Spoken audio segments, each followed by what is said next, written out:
Yo, okay, Mabatula. Abarka Bakayami. Maria. No. Ite Momodu Matara no Batala Banco Kanyadi, the Caspa or Kini Tajan, Science. Godo, Femalo Balu, Yakela Fatena. If a Bantala Banco can da, it's a Caspa or Kino Kanagambia. Adabat Karia in Yami, Abasonia and Wolfanaya. Inyanta Minkela Drong, Walenka log onto www.baluo.com. Ye prepaid electricity sang minka bonale electricity company solto mimbale Gambia Banko Kanjang, Senegal, Mali, Nigeria and in Sierra Leone.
Gambian tortured by the National Intelligence Agency narrates his ordeal to the Truth Commission.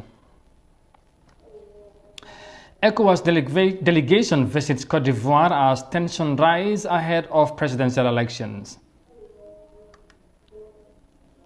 And renovation works have begun at the ferry terminal in Banjul after the management put new landers. This and more coming your way on the news desk. This is Africa TV and many thanks for joining us. I am Amadou Kante and now the news in detail. And we begin with matters of the TRRC, where following testimonies of several witnesses includes victims, perpetrators and experts on the ex-President Jammeh's alternative treatment program on HIV and AIDS. The Truth Commission has on Thursday started a new term and institutional hearing on the National Intelligence Agency, the NIA. The hearing are segmented on the victimization in which the NIA was involved. Lamin Bojang, a former data entry clerk at the Medical Research Council unit in the Gambia, said he was accused of being an informant for Freedom newspaper, a US-based online medium critical of the Jammeh regime. Bojang told the commission that while he was asking for answers as to why he got arrested, an operative at the National Intelligence Agency threatened to kill him. Let's take a listen to Lamin Bojang in this insert. They didn't tell us anything. I remember, I got infuriated and started, demanding answers as to why we were there. Ako kato tumolem birinko yo meuke kamfa dunta kono hanfo ayadamu takanyini nkaroke mune nyinko be sabu wo dalilu alaftole lunanu wotumo wotumolem wato meye dundiselo kono urara mafangula. And at that juncture, an operative by the name Kutabalde ako mo soto ntamembe do kola je wotumo ikafaya Kutabalde said to me that if you do not quieten up, we will kill you and bury you in the in the yard back, I mean, where they had a lot of banana trees, I mean, banana plants. So she told me that if you don't quiet enough, we'll kill you and bury you under these banana plants, because we have a lot of people that are buried there. Of course, testifying there before the Truth, Reconciliation and Reparation Commission, and we will bring you more details of his testimony in our subsequent news editions. Now, the Gambia Ports Authority has on Wednesday begun the installation of new ferry landers to replace the old landers which were constructed in 1977. As a result, people have been urged to use boats or the Senegambia Bridge via the South Bank as an alternative. The landers are to improve safe and reliable ferry service between Banjul and Barra, but the use of wooden boats have raised new safety concerns. Ibrahim John has more details of that in this report. As Ferry ceased operation on Wednesday to allow for the installation of new landers to be executed by experts from damming shipyards, boats are now taking the lead in the transportation of passengers from Banjul to Barra. However, to ensure the safety of passengers on the local boats, the Gambian Navy is playing a significant role in safeguarding the boat users. Lieutenant Commander Alaji Williams, responsible for the Naval Police, said they are set to efficiently respond to any emergency. For emergency, as at now, we've already deployed a small craft at Barra. The crews are there on standby. At the landing site here too, we've already deployed, a small craft for any emergency. But when it comes to a huge volume, there is a boat which is already on standby. It is bedded at a GPA jetty. It is already there on standby. When the volume of the disaster is, at a high level, then we have to deploy them. But as at now, we've taken all measures in case of any unforeseen circumstances. Francis Gomez, the Director of Technical Service Ferries No. 2, stated that the construction, which will last for 1 month, is a necessary safety measure. Yes, and the project is tentatively stated for another 30 days. That means for 30 days there will be no ferry services provided at Banjul Barra. We indulge on our customers and our clienteles to bear with us, because this is of a safety issue and it is necessary. It has to be done. Let them just be patient and bear with us. Seni Jane, who is from Badibu Saba, a frequent user of the GPA ferries, said sea travelers like him are faced with travel chaos that involve many challenges. The ferries now have stopped, which will last for 1 month. Going and coming is a challenge to the boats now because carrying women is an obstacle. Others will have their clothes wet, and the transportation fee is expensive. The boats charge $50, while those carrying people are charging $20 to $15. This is very expensive, particularly to the poor. Sometimes the boats are overcrowded. That is also a problem. In September 2020, a Senegalese truck had its chassis side-slip while entering the ferry, resulting in many of the truck's goods falling into the sea. The latest incident that struck fear in the passengers was when the ferry failed to dock after several attempts. Ferry services will resume on the 28th of November, according to the management of the Gambia Ports Authority Ferry Services. Ibrahim John for iAfrica News. Work begun to install new landers at the ferry terminals in Banjul. Now, Nigeria is witnessing a significant increase in food prices, the highest in 3 years, according to the country's Bureau of Statistics. Experts have expressed their concern over the situation, noting that the cost of food items may continue to rise despite entering the harvest season. As the recovery process continues after the lockdown due to the coronavirus pandemic, the need for bailout support for the West African nation is inevitable, economics say. Here are more details of that in this report. 13.17%. That's Nigeria's latest inflation rate. Figures from the country's Bureau of Statistics show that it's 0.49% up from 13.22% recorded in August. It's the worst rate the West African nation has recorded in almost 3 years. There's been a surge in the cost of food, commodities and services, and there are indications that it could get even worse. It's very disturbing. Unfortunately, there is no expectation of lower inflation rate in the coming months, in the coming period. We still expect our inflation rate because parameters for increasing price index has really not changed, even though we have started entering harvest season for most of the farm outputs, particularly rice. The price of inputs might have reduced, but because of other factors. In the coming period, we're expecting higher inflation rate. It's worrisome. It means that the value of money is going down, coupled with what is happening with exchange rate. Doing business will become tougher. The rising inflations had an impact on consumers, many of whom were hit by the effect of the COVID-19 lockdown, experiencing job losses, pay cuts, or fixed salaries.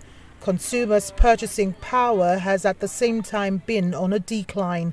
Economists fault the government's badly clocked policies. Recall that many organizations have not fully resumed as we speak today. Many of them still work 3 times a week. Some in Lagos, commercial level of the country, still work 2 times a week. Some are not working fully. As a matter of fact, government is not even opening market fully in most states. So there seems to be confusion around economic policy. And that, of course, will be showing, it's already showing in what exchange rate is. It's showing with high inflation. So with all the policies we've made, we should have seen if inflation is increasing, we should have seen reduction in unemployment. Government's efforts such as farmers' credit facilities and small business funding targets at reducing inflation. But inconsistency in policy execution has hampered notable progress. Experts are now projecting a recession is inevitable and could extend beyond 2020 as cases of insecurity surge. Prices of food commodities there increasing in Nigeria, and from that report we come back home because President Adama Barrow on Wednesday left Banjul for a short one-day official visit to Guinea-Bissau, where he held talks with the newly elected President Embalo. The Gambian leader urges President or the Bissau Guineans to render support to their president in order for him to bring positive development for the West African nation. President Barrow returned to the Gambia on the same day and spoke to waiting journalists upon his arrival. Ibrahim John was at the airport to witness Barrow's arrival, and he filed in this report. Wednesday's state visit to Guinea-Bissau is President Barrow's first visit to the West African state. The Gambian leader told journalists that President Embalo needs the support of Bissau Guineans for the advancement of the Lusophone country. Huge difference. Mbalo cannot walk alone. He cannot walk in isolation. He is the president. He is the leader. He needs the support of everybody for them to move the country forward. It is not only Embalo. It is everybody, even myself. I cannot walk alone. I need everybody's support. I need the Gambian support for us to move this country forward. President Barrow revealed that his visit to Bissau is to strengthen the bilateral relations of the two countries. Historically, the diplomatic ties have been between Gambia and Bissau for a long time. So to cement that and consolidate it, and to go and discuss with my counterpart, the new president, I think is very, very important. That's why I was there. I think we had a very, very good meeting, and we discussed a lot of things, trade between Gambia and Bissau, and also the relationship between ECOWAS and Africa in general. The president said Gambians residing in Guinea-Bissau have requested assistance for them to obtain national documents. Yes, I met Gambians in Bissau. I'm very happy meeting them because they emphasize that they are in peace in Bissau. They need certain support from the Gambian government. That is about documents registering their children as Gambians. So they ask for such things. I think it was important for us to communicate with them to see how best we can support the Gambians while they are in Bissau. President Umaru Sissoco Embalo visited Banjul in January 2020, where he called for a firm bilateral relations between the two West African countries. Ibrahim John for iAfrica News. Gambian President Adama Barrow urging Bissau Guineans to support their leader so as he can help improve standards in their country after he paid an official visit to his counterpart in Guinea-Bissau. And with that, there's more news coming ahead. But for now, we'll take a short break and come back shortly. Stay with us, we'll be right back.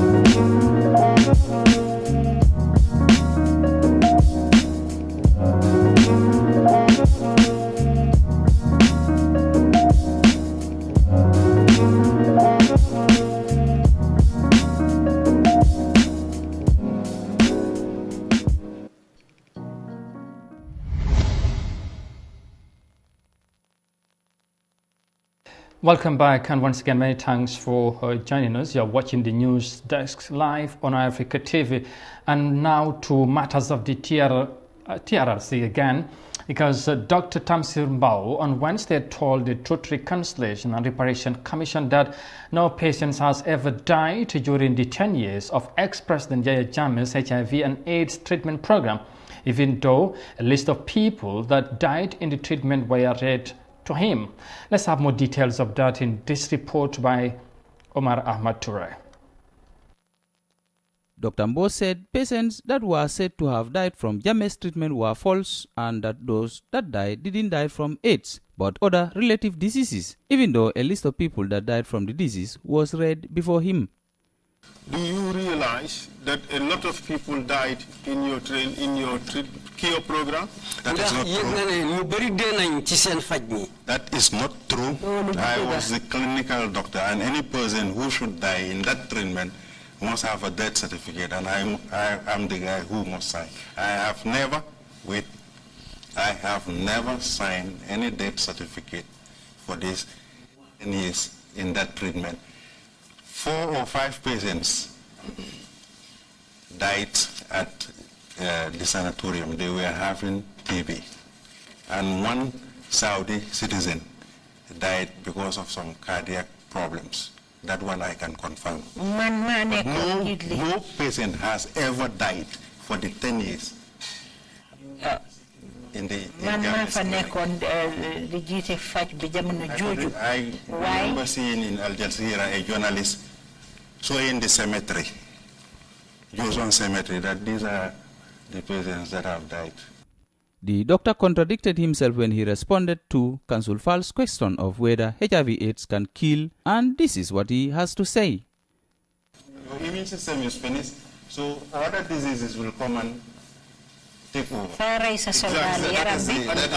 is the way it works. And those other diseases manifest themselves in tuberculosis. That is one, isn't it? Yes.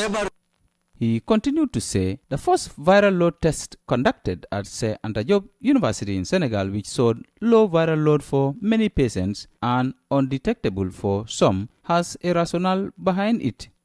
We are supposed to take 11 samples to Dakar. 3 o'clock in the morning. Yame called me and told me to tell Bachile, send 15 samples. The other 3 samples, not be bad, because the whole world know now that we are dealing with 11 patients, to camouflage them. That was the reason. Dubious. Is that the word to use? No, I'll never use that word against any individual. I'm just asking questions. I'm just asking questions. He was playing intelligence there, because maybe someone may sabotage. Maybe someone will know that the samples are coming. In fact, the samples were registered, they were coming from RPTH, not from Jammeh's treatment. He will verify that. Expert witnesses, patients, and former public officials who testified before the Truth Commission said the AIDS treatment program was a hoax and that there is no cure for the disease. Dr. Tamsir Mbao was the former director of Jammeh's AIDS program and is also the CEO of the Mbowen Clinic. Reporting for Africa TV, I am Omar Ahmad Toure. Dr. Tamsir Mbowe appeared before the Commission on the Wednesday to respond to questions on the alternative treatment by former President Jammeh on HIV and AIDS patients. Now, finally, to Cote d'Ivoire, where ECOWAS has sent a pre-election observer mission to the country to gauge the mood and preparation ahead of the October 31st general elections.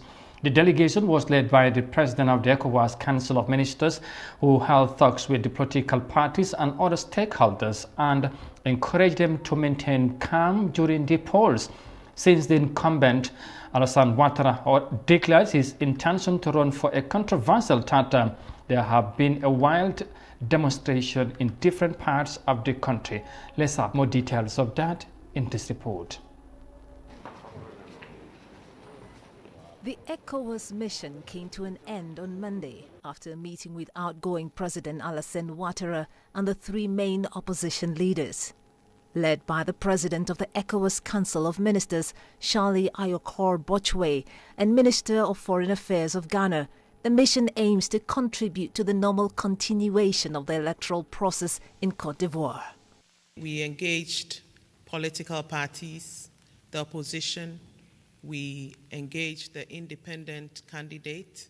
We also engaged a group of ambassadors, still to find out whether they have any concerns, and also to caution everybody about violence and the need to make sure that this election is held in a very peaceful atmosphere.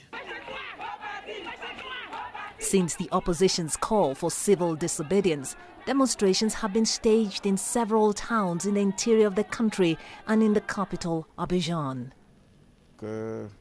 It is really unfortunate that it is always others who come to the rescue of Cote d'Ivoire, and this is a problem that has been going on for 27 years now. ECOWAS will not do things for us because it is up to us, the people of Cote d'Ivoire. It is up to us, political leaders, to show the right path for our country. We need to dialogue, sit down and talk to each other. But why do we find it difficult to understand this? Despite the ECOWAS mission meeting with the opposition, the demonstrators continue to implement the active boycott launched by the main opposition leaders. Faced with this situation, the ECOWAS mission has launched an appeal to the demonstrators. To supporters of political parties, please do not allow yourselves to be used to do any acts that are violent, such as blocking roads, such as seizing electoral materials, such as attacking people, because it is not worth it. A joint mission of ECOWAS, the African Union and the United Nations visited Abidjan early October to promote a peaceful, transparent and credible election. The wish of most people in Cote d'Ivoire is that the Ivorian political class will find common ground before the election scheduled for October 31st, 2020. ECOWAS calls for calm ahead of the October 31st general elections in Cote d'Ivoire, or Ivory Coast, if you like. Well, viewers, that's all we have for you in today's news desk. But for more details on this and other stories, you can also log on to our website on africa.tv. But for more details, or for more news, of course, I should say, you can also join my colleague. It is Maria Macham at 17:30 GMT or 5:30 local time for the World Today News Bulletin. But for now, many thanks for the pleasure of your company. Thanks for watching, stay safe, and bye for now.